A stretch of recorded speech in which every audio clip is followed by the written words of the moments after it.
नमस्कार, स्वागत है आप सभी को आपके अपने चैनल कम्युनिटी हेल्थ केयर में। दोस्तों, आज मैं आपको बताऊंगा कि अपने पाचन तंत्र को कैसे मजबूत करें। पाचन तंत्र कमज़ोर क्यों हो जाते हैं, जिस वजह से गैस की समस्याएं होना, इंडाइजेशन की समस्याएं होना और अत्यधिक गैस बनने की समस्याएं होना। आज लाखों करोड़ों लोग गैस की दवाई खाते खाते परेशान हैं और वह उनकी समस्याएं दूर नहीं हो रहा है, और ऐसे में वो लंबे समय से खा रहे हैं और उस समस्याओं को दूर करने के लिए बहुत सारे डॉक्टर से दिखवा चुके हैं, फिर भी उनकी समस्याएं दूर नहीं हो रही है। तो आज मैं इस वीडियो के माध्यम से आपको डाइजेशन की समस्याएं होने का कारण बताऊंगा, वह कौन कौन से कारण है और इसमें कैसे इससे छुटकारा पाएं और अपने डाइजेस्टिव सिस्टम को कैसे मजबूत करें। दोस्तों, अक्सर लोग इस पर बातें नहीं करते हैं, नज़रअंदाज करते हैं। तो चलिए बिना किसी देरी के और जानते हैं उन समस्याओं के बारे में जिस वजह से आपको पाचन की समस्याएं होती है। तो नंबर 1, सलाइवा। हमारे माउथ कैविटीज में लार ग्रंथियां होती है जो सलाइवा का उत्पादन करती है। आप जितने भोजन को चिबाएंगे खाना खाने के दौरान, उतना ही अधिक सलाइवा निकलता है, उतना ही अधिक लार निकलता है, और लार में एंटी बैक्टीरियल और इंजाइम का गुण पाए जाते हैं, क्योंकि आपके भोजन को पचाने में भी मदद करते हैं। और अगर बैक्टीरिया आपके भोजन के साथ आपके बॉडी में जा रहे हैं तो उसे भी वह मारने का काम करता है। तो सलाइवा यानी कि लार कैसे अधिक स्रावित होंगे, आपके मनों में आते होंगे सवाल। तो आपको मैं बता दूं कि जो भी भोजन करें, समय दे के भोजन करें और आप कम से कम 20 से 30 बार अवश्य चबाएं, जल्दीबाजी में नहीं करें। मैंने देखा है अक्सर लोग खाना खाते समय लोगों से बातें करना, मीटिंग करना, मोबाइल से जुड़े रहना, लैपटॉप से जुड़े रहना, टीवी से जुड़े रहना, स्क्रीन से जुड़े रहना, ऐसे कारण से, ऐसे वजह से वह जल्दी जल्दी खाना खाते हैं भाग दौड़ के ज़िंदगी में और अपने खाने पर प्रॉपर समय नहीं देते हैं, जिस वजह से वह पहला कारण है इंडाइजेशन की समस्या यानी पाचन की समस्याएं होना। तो ऐसी गलतियां नहीं करना है। नंबर दूसरा, आप जानते हैं कि हमारे स्टोमक यानी कि अमाशय से एक अमाशयिक रस निकलता है ना, जो कि एक तरह का गैस्ट्रिक जूस भी उसको कहा जाता है, जो कि एक तरह का वो एंटी बैक्टीरियल भी है और आपके भोजन को भी सरलता से पचाने में मदद करता है।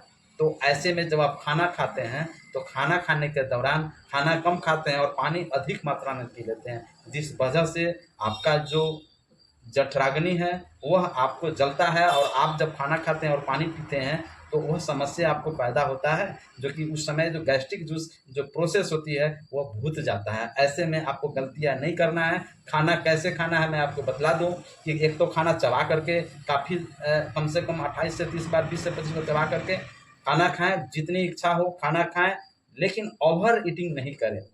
दूसरी बातें हैं कि खाना खाते समय पानी अधिक मात्रा में 2, 4, 5 गिलास नहीं पीना है, एक आध लोटा पानी नहीं पीना है, 1 गिलास पानी भी नहीं पीना है। जब आपका गाढ़ा लगे तो गाढ़ा को शांत करने के लिए पानी पिए, क्योंकि यह आपके मनों में सवाल होंगे कि गाढ़ा लगेगा तो क्या करें, पानी तो पीना ही पड़ेगा। बिल्कुल पानी पीना है, 2-4 घुट पानी पीना है, सिर्फ गाढ़ा को शांत करने के लिए, ठीक है।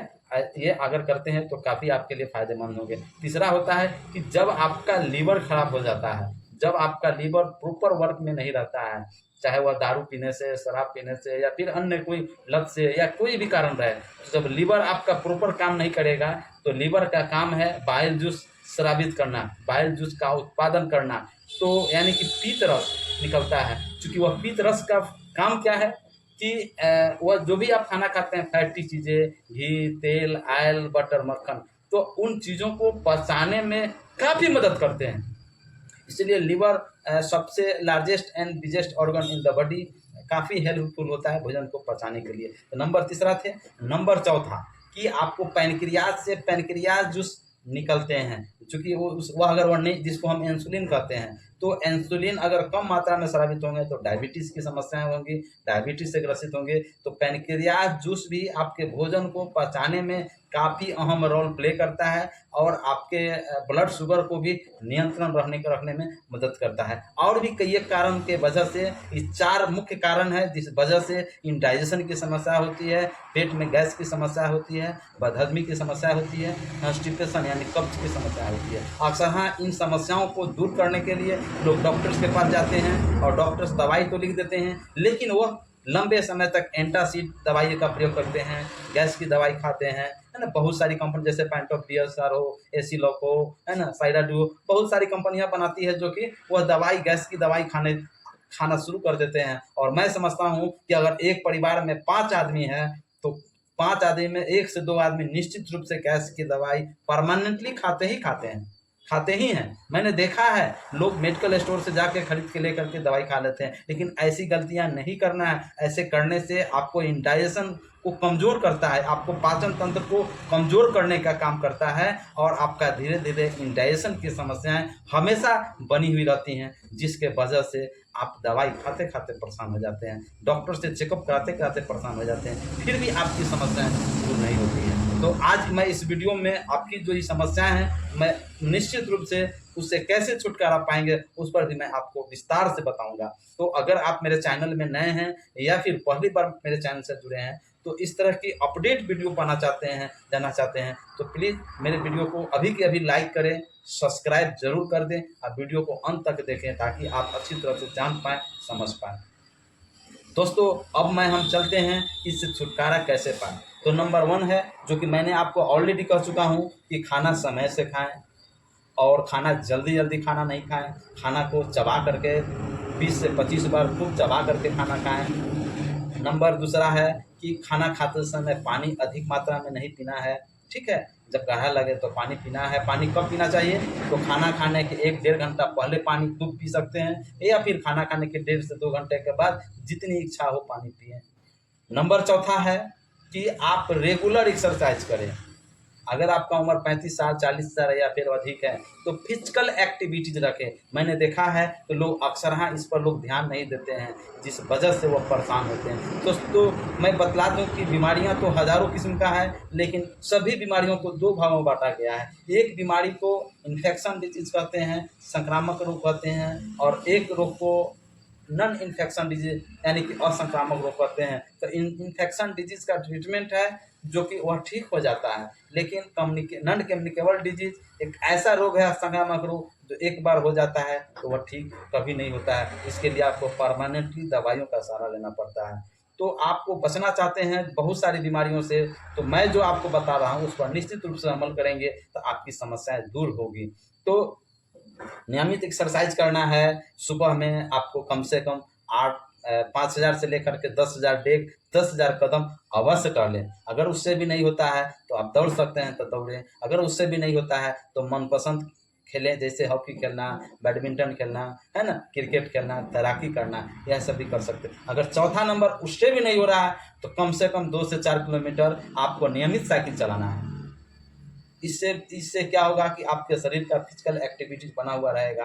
आप पहले के समय में क्या था, पहले के ज़माना में कि लोगों को अगर 2-4 किलोमीटर अगर जाना है, लोगों से भेंट करना है, अपने मित्र से, अपने साथी से, अपने रिश्तेदार से, तो लोग पैदल ही जाते थे और पैदल ही लौट करके आते थे और लोग मुलाकात करते थे। इसीलिए वह स्वस्थ रहते थे और बीमार नहीं पड़ते थे।